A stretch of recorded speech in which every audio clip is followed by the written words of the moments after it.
Hello po mga kababayan, si Dante Maravillas. Kumusta po kayo? So, dito tayo sa ating mga talakayan. Pag-usapan natin yung kaguluhan sa Senado, yung mga galawan nitong mga Duterte Senators. Kasi si Alan Peter Cayetano, mga kababayan, in-announce niya sa kanyang Facebook live, magsasagawa sila, magre-resume sila ng investigasyon sa flood control. Sabi dito sa report ng News 5, Blue Ribbon Committee investigation sa flood control itutuloy sa June 4. Then sa balita mga kababayan, dito sa Billionaire News, sabi po ni dating Senate President Drilon, Bato amendment mean to hide the truth. Ano yun anya, Mr. Maravillas, na sinasabi ni Drilon na Bato amendment? Yung pag-allow kay Bato mga kababayan na makapag-participate kahit nasa pagtago. Gusto nga baguhin yung rules ng Senado at bigyang daan mga kababayan yung teleconference. So, sabi ni Drilon, ito anyang Bato Amendment due to its clear connection to a missing lawmaker. May clear connection na niya to a missing lawmaker. Ang issue lang dapat mapayagan ng absentee voting. Ito po yung tinatawag kong Bato Amendment na siyang magbibigay ng pagkakataong bumoto kahit ikaw ay wala sa session hall, sabi ni Drilon. Kaya po pinagtitibay nila yung kanilang majority by allowing absentee voting at kaya po ino-oppose naman ng kabilang grupo ng minority dahil gusto nilang mailabas ito kung anuman ang katotohanan. Konektado po yan at yung maamyendahan, mayroong sapat na numero para maitago ang katotohanan.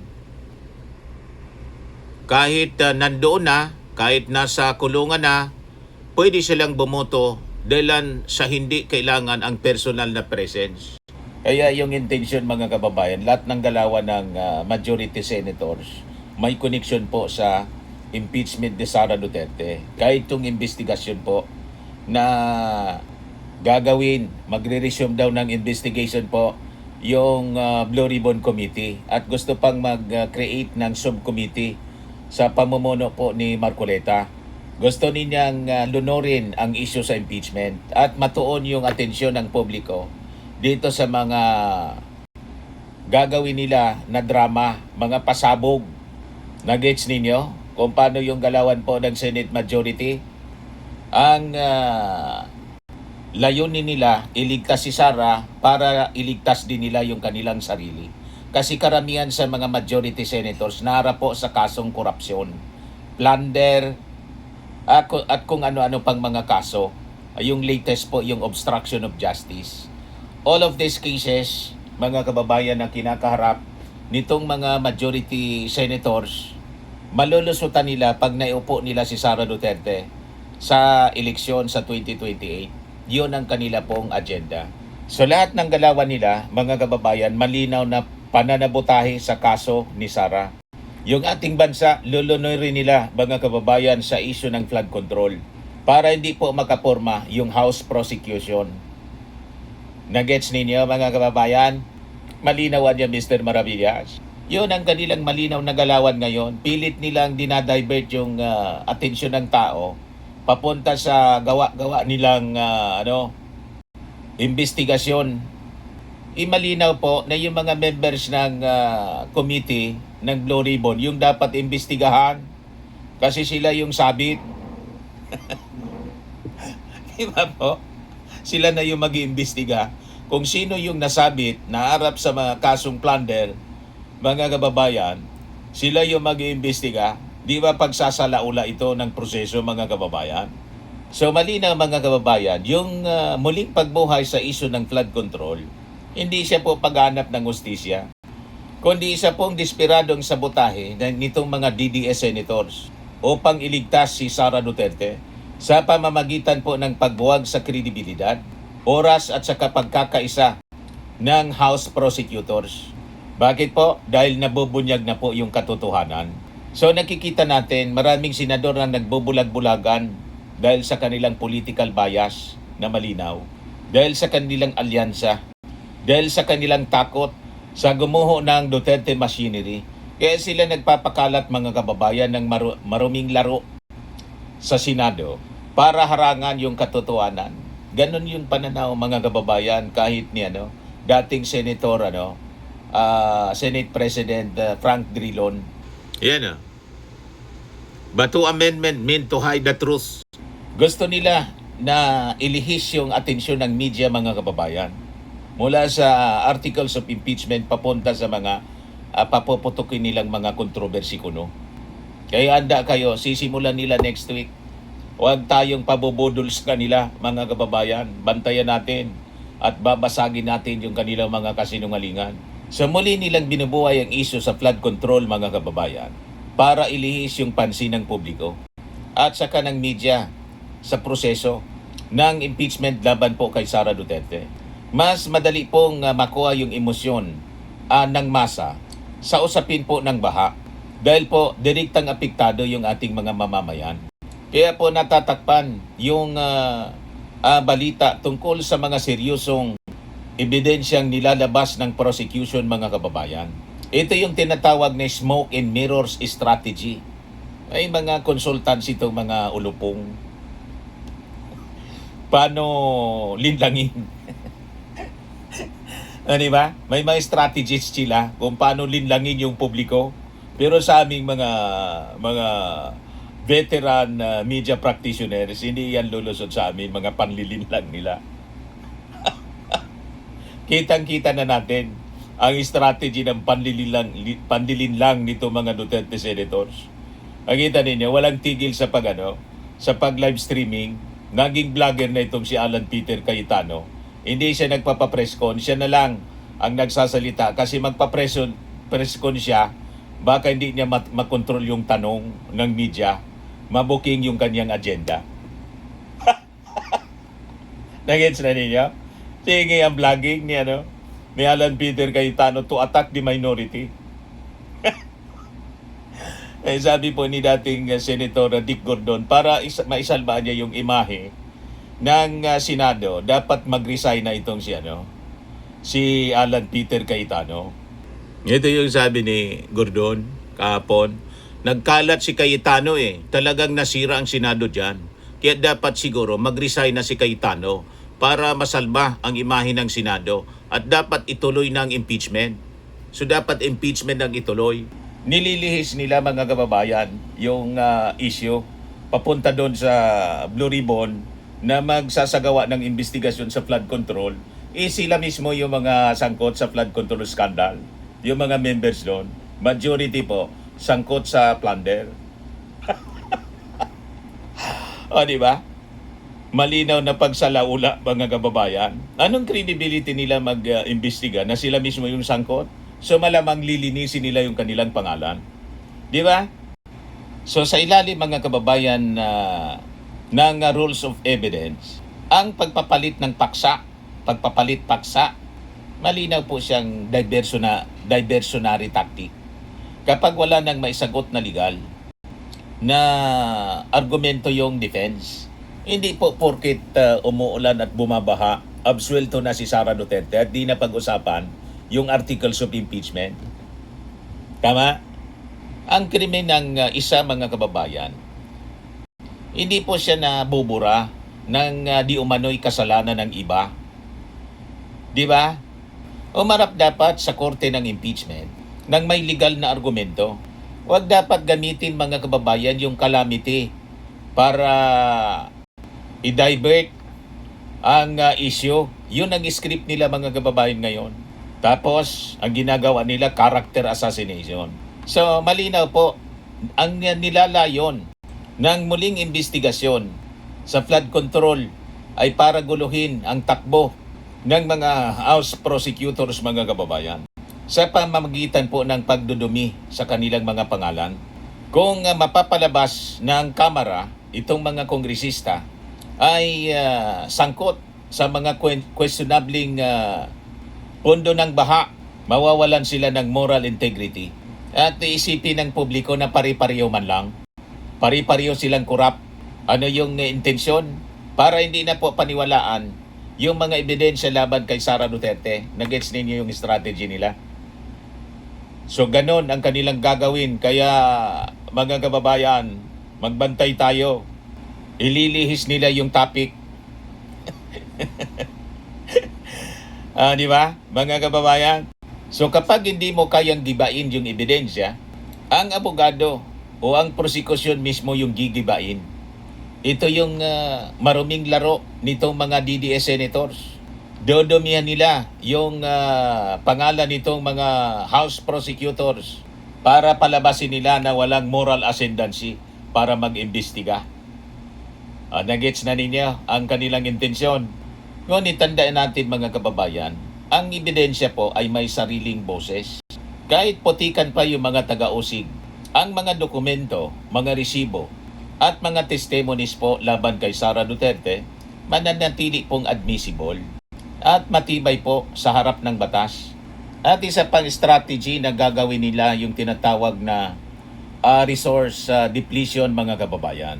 Isang paraan ito ng political attrition o pag-ubos sa energy o panahon at sa focus sa kaso. Kung mapipilitan ang mga House prosecutors mga kababayan na ipagtanggol yung kanilang mga sarili sa issue ng flood control, mahati po yung kanilang atensyon at hihina yung kalidad ng kanilang paganda ng mga matitibay na ebidensya sa paglilitis. Then comes the dilatory tactics na gusto nilang gawin. Lolonorin po ng mga kalyadong senador ni Sara ang Kamara sa mga walang kwentang investigasyon para kapusin po sa oras yung prosekusyon. Ito po ay isang malinaw na sabotahe sa due process. Ngunit sa tingin natin mga kababayan, nagkakamali sila ng kalkulasyon. Ang House prosecutors ay binubuo po ng mga bihasang mambabatas at mga legal minds na kaya pong mag-multitask. Hindi po hina yung kaso ni Sara Duterte dahil lang sa kanilang mga panggugulo. Bagkus lalo nitong pinapakita sa publiko na takot yung DDS camp na lumabas po yung buong katotohanan sa lalong madaling panahon. Then yung style na lagi nating naririnig, divide and conquer. Gagamitin nila yung sensitibong issue ng pondo sa infrastruktura upang magtanim po ng hidwaan sa loob po ng koalisyong nagsusulong ng impeachment. Ang pag-ungkat mga kababayan sa pondo ng mga distrito ay maaring magdulot ng hinala at pag-aaway sa pagitan ng mga mambabatas na magre-resulta sa pagkabuwag ng kanilang nagkakaisang hanay laban kay Sara Duterte. Then magpapalitaw sila ng mga frivolous insinuations. Sinusubukan ngayon ng mga DDS senators na magpakalat ng mga intriga sa pamamagitan ng pag-ungkat ng mga pundo ng mga distrito para Para mag-away-away po ang mga miyembro ng Kamara. Nag-gets ninyo ang mga strategy nila? So ang maruming taktikang ito mga kababayan ay hindi uobra sa koalisyong pinagbuklod ng prinsipyo at pananagutan, accountability. Ang pondo ng bawat distrito ay dumaan po sa legal na proseso ng GAA, abang yung pondo po ni Sara ay may malaking question sa batas. Gaya nga ito ang subject ng impeachment cases. So susubukan nila ngayon as part of the desperation yung mutual assured destruction mga kababayan. So ang investigasyon sa baha ay nagsisilbing panakot o panabla nila para pilitin yung Kamara para makipagnegosasyon. Ang implikasyon ng estratehiyang ito mga kababayan ay simple. Kung itutuloy ng prosecution ang pagdidiin sa Vice Presidente, ilalabas din namin yung mga propaganda na bagsak din sa ilang members ng House of Representatives. Madaling sabi, tatablahin nila. So ito po yung simpleng extortion in the guise of oversight.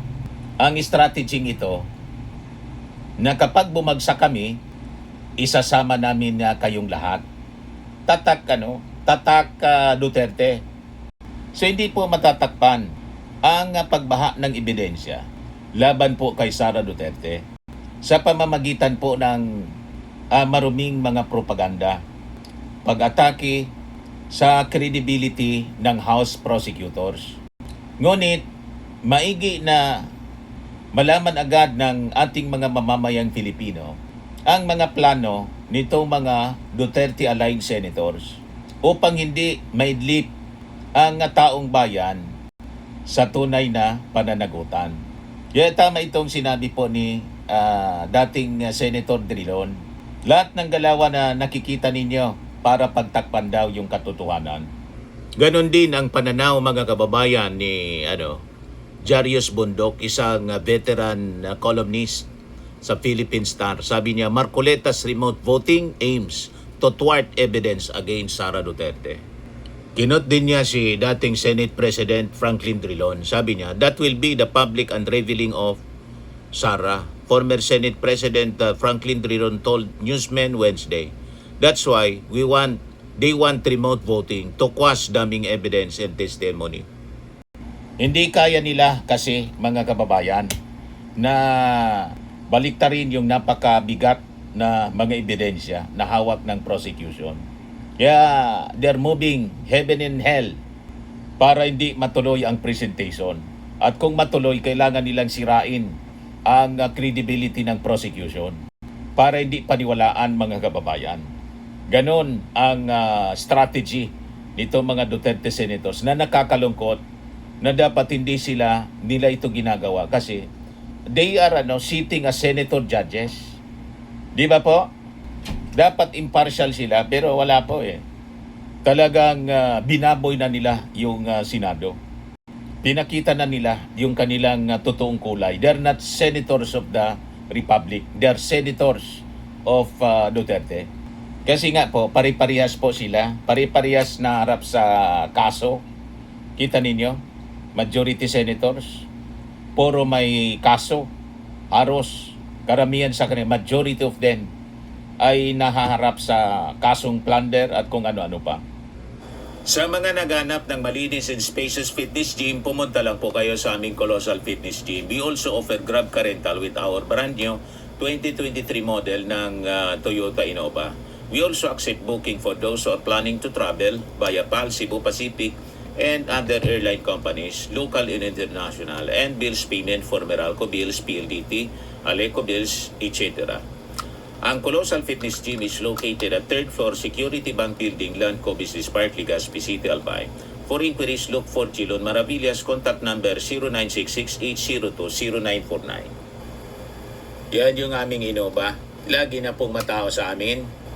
Pati mga foreigners po, tingnan ninyo. Mga British tourists sila. Ang lalaki ng katawan na, mga kababayan, nag-gym sa amin. Ito naman po, international. Ito mga mga European sila. Ito naman yung bago naming product na binibenta online, iGlow Serum. Whitening po siya galing sa South Korea. Tingnan ninyo yung epekto sa aking anak na architect entrepreneur, Riz Maravillas. For inquiries, look for Riz Maravillas on FB. Ito naman po, Fairmax Firming and Lifting Cream. Pinapahid po sa mga pulses in other affected area. Mainam po ito sa mga pains at paninigas na mga kasukasuan. Ito po, Automax Radiant Serum. Sa mukha naman yung application. Anti-aging po siya. You will look 10 years younger than your age. Ito naman po yung bagong product naming binibenta online. I am a worldwide amazing pure organic barley powder drink mix from Australia. Mainam po ito sa mga cancer patients. Tulad po nitong si Yulitan, isang ovarian cancer survivor. Sabi niya, barley did not just save my life. It gave me a new life. In 2019, Yuli faced the fight of her life, and through surgery and harsh chemotherapy, I am worldwide amazing pure organic barley became her source of strength. It boosted her immune system when she needed it most and gave her the energy to keep going. 100% organic siya, immune system booster and trusted by survivors. For your inquiries and orders, dumiretso na lang kayo sa aking anak na architect entrepreneur, Riz Maravillas. Sa mga mahilig naman po sa mga imported bags and wallets, dumiretso na lang kayo sa aking anak na architect sa mga mahilig naman po sa mga imported bags and wallets, dumiretso na lang kayo kay Ma'am Eileen Rosales. Eileen Closet po, nakabase sa Amerika. Yan yung kanyang online selling po. Pwede kayong mag-message sa kanya. Every Sunday po siya, 7 o'clock in the evening, ngayong Sunday, mamaya po, Philippine time.